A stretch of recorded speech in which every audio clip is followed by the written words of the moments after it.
¿Qué pasa si de un día para otro le decimos a los bancos que ya no pueden seguir creando el dinero del Estado? Es decir, prohibimos el dinero bancario y lo cambiamos por un dinero digital seguro que cree una autoridad monetaria independiente del gobierno, que lo ponga en circulación como ingreso a la ciudadanía y al Estado a partes iguales. Pues bien, los bancos se verían en un pequeño problema. Pues fijaros, hoy en día los depósitos bancarios se crean cada vez que un banco concede un préstamo. El banco te pone unos numeritos en tu cuenta, que para ti son un activo, pero para él son un pasivo.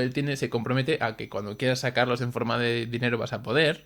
Y al mismo tiempo el banco crea, además de ese pasivo, ese activo, que es... ¿qué activo? Pues que tú tienes una deuda con el banco. Si tú has pedido dinero prestado, pues el banco tiene un activo que es tu deuda, que igual la vas pagando pues en los próximos 20 años, ¿no? Imagínate que es una hipoteca, pues 20 años devolviendo ese dinero.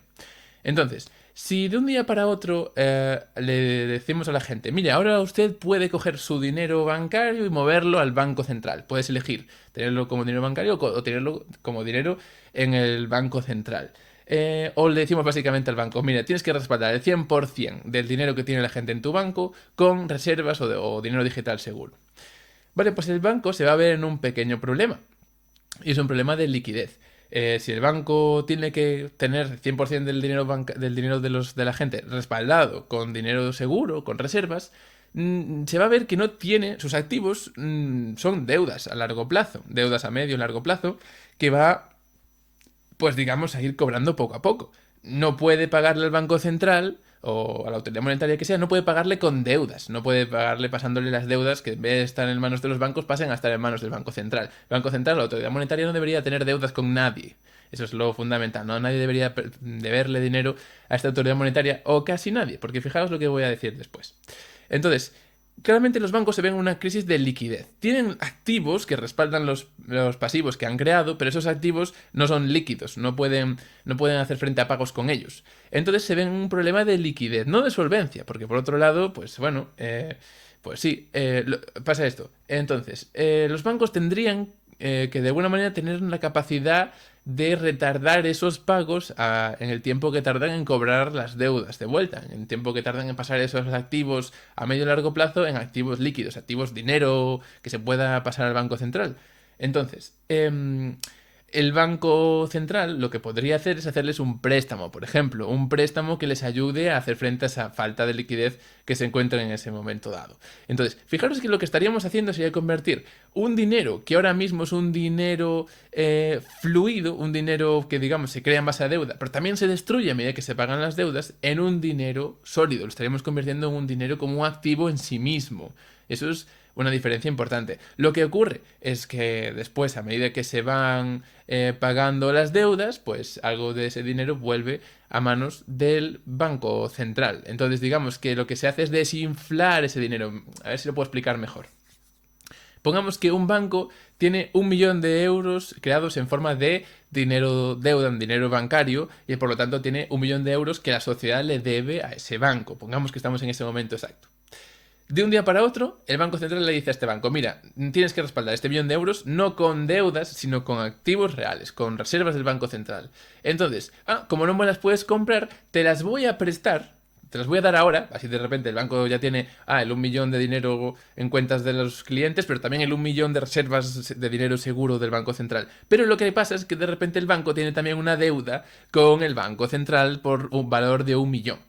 A medida que se van pagando las deudas de los clientes con el banco va haciendo frente a su deuda con el Banco Central. Entonces, a medida que se van pagando esas deudas, se va yendo otra vez dinero de vuelta al Banco Central y al final la cosa queda bien, porque al final el dinero de las personas queda respaldada, pasa a ser dinero seguro y los bancos simplemente pues han tenido que devolver el dinero al Banco Central. Yo no sé si se entiende al 100% esto, pero bueno, es una forma de hacer el cambio en el tiempo. Y esta sería una forma de que los bancos pudieran hacer frente a esa crisis de liquidez. Pero luego viene otro problema. Los bancos, una vez que se hace este cambio en el que ya el dinero es seguro y podemos dejar, si un banco quiebra, movemos el dinero de los ahorradores a otra parte y punto. Digamos que ya no tendrían prisioneros o no tendrían como rehenes los depósitos de los clientes, entonces no lo podemos quebrar porque si no el dinero desaparece, ¿no? Ahora podrían quebrar los bancos y los clientes podrían mover su dinero a otro sitio y es como cuando quiebra un fondo de inversión. O sea, el fondo de inversión en sí puede quebrar como empresa, pero la gente no pierde su dinero, no pierde sus acciones, sus ahorros. Entonces sería otra cosa distinta. Lo que eso conllevaría también es que podríamos reducir la regulación y la protección bancaria, lo que haría que muchos más agentes económicos se pudieran participar en el mercado de intermediación financiera, de dar los mismos servicios que dan los bancos, de domiciliar la nómina, hacer pagos, todas estas cosas. Las podrían hacer muchos más agentes de la economía, porque las barreras de entrada se reducen muchísimo al quitar toda la regulación específica que tiene ahora mismo la banca. Eso, desde luego, va a hacer la vida más difícil a los bancos. Eso por un lado. Por otro, que si la cantidad de dinero que hay en circulación ya no es proporcional a la deuda no se vuelve una cosa consustancial al dinero. Entonces, hay momentos en los que hasta ahora se necesitaba aumentar la cantidad de dinero en circulación y la única manera de hacerlo era incurriendo en mayores deudas. Esto obviamente da beneficios a quienes prestan el dinero, porque tienen más demanda de dinero y se paga más en intereses.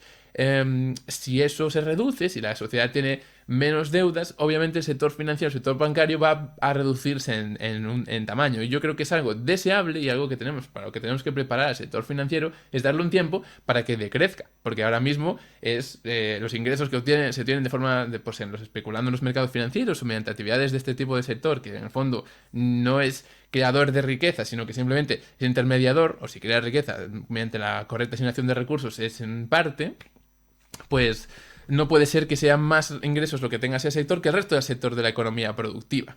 Entonces, desde luego es un sector que tiene probablemente que decrecer bastante. Yo no sé si la economía en general va a tener que decrecer, supongo que también, pero desde luego el sector financiero tiene que reducirse de tamaño.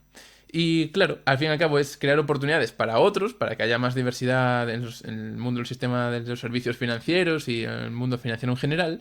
Y eso, para los bancos que tienen hoy en día pues una situación de privilegio y de pues, facilidades para funcionar, pues desde luego las cosas se ponen un poco más competencia, van a tener más competencia, pero desde luego es algo factible y se puede hacer simplemente y es bastante neutral, siempre y cuando se les haga ese préstamo desde el Banco Central para hacer frente a esa crisis de liquidez que se genera en el momento de hacer la transición, que por cierto se puede hacer de un día para otro, para ya no tener que tener un dinero frágil que conviva con un dinero seguro, se puede de un día para otro hacer que todos los depósitos de repente ya sean seguros y que los bancos simplemente tengan una deuda que ir pagando a medida que se pagan las deudas a largo y medio plazo, en este caso la deuda de los bancos con el Banco Central.